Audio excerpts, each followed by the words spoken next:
चलो पहले मत्था टेके ना मेला ना तुझला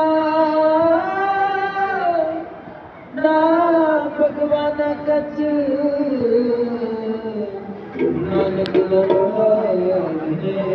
सच्चे सच